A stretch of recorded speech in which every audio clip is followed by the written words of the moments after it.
கனத்துக்குரிய தெய்வ பிள்ளைகள் யாவருக்கும் அன்பின் வாழ்த்துக்கள். ஆண்டவராகிய இயேசு கிறிஸ்துவின் நாமத்தினால இந்த புதிய மாதத்திலே உங்களை வாழ்த்துவதிலே சந்தோஷப்படுகிறேன். இந்த தினம் ஒரு தூதின் வழியாக உங்களை சந்திப்பதிலே மகிழ்ச்சி அடைகிறேன்.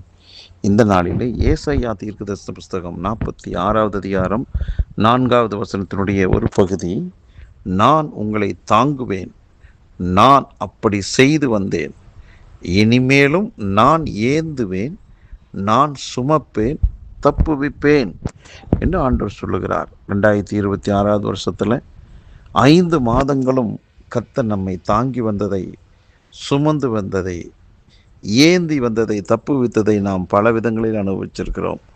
நமக்குள்ளே அவ்வப்பொழுது ஒரு கேள்விகள் எழும்பும். இந்த மாதம் வரைக்கும் எப்படியாவது என் வண்டியை ஓட்டிட்டேன், இனி எப்படி நடக்கப் போகிறதோ, இத்தனை தேவைகள், இத்தனை கடன், இத்தனை வியாதிகள், இத்தனை பலவீனங்கள், இத்தனை எதிர்ப்புகள், உலகளாவில் பார்க்கும்போது பெட்ரோல் டீசல் விலை, கேஸ் தட்டுப்பாடு, வியாபாரம், தொழில், இப்படி முடக்கம், பல விதங்களில் கேள்வி மேல் கேள்வி எழும்பலாம்.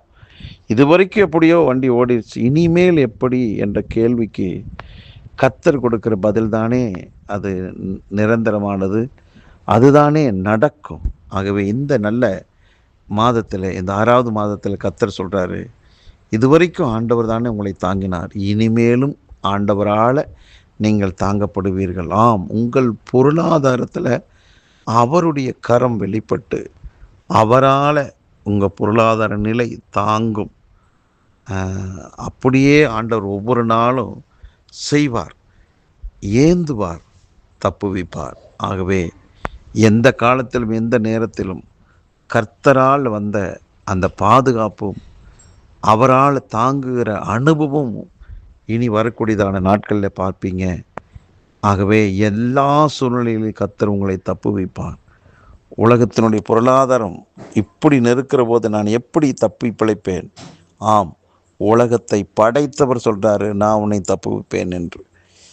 சூழ்நிலைகள் நமக்கு எதிராக தெரியலாம், சூழ்நிலைகளை மாற்றி அமைக்கக்கூடியவர் சொல்கிறாரு, உன்னை நான் ஏந்துவேன், உன்னை நான் தாங்குவேன், இதுவரைக்கும் நடத்தினேன், இனியும் தப்புவிப்பேன் என்று அவர் வாக்கு பண்ணினதுனால இனி வரக்கூடியதான எல்லா காலகட்டங்களிலும் கர்த்தர் கொடுத்த சந்தோஷ சமாதானத்தோடு நீங்களும் நானும் வாழப்போகிறோம்.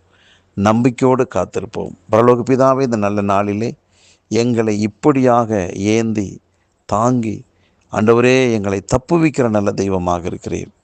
ஆகவே எதை கண்டு நாங்கள் பயப்படாதபடி கர்த்தரால் தாங்கப்படுகிற அந்த அனுபவத்தை நாங்கள் ருசிக்கப் போகிறோம். நீதியின் வலதுகரத்தினால் தாங்குகிற தெய்வம் எங்களை ஆண்டவர் எல்லா விதத்திலும் தாங்கி நடத்துவதற்காக நன்றியப்பா. இதை கேட்டுக்கொண்டிருக்கிற ஒருவராகிலும் ஆண்டவரே சோர்ந்து போகாதபடி இந்த வார்த்தையின் பலனால் அவங்க வெற்றி அடைவார்களாக.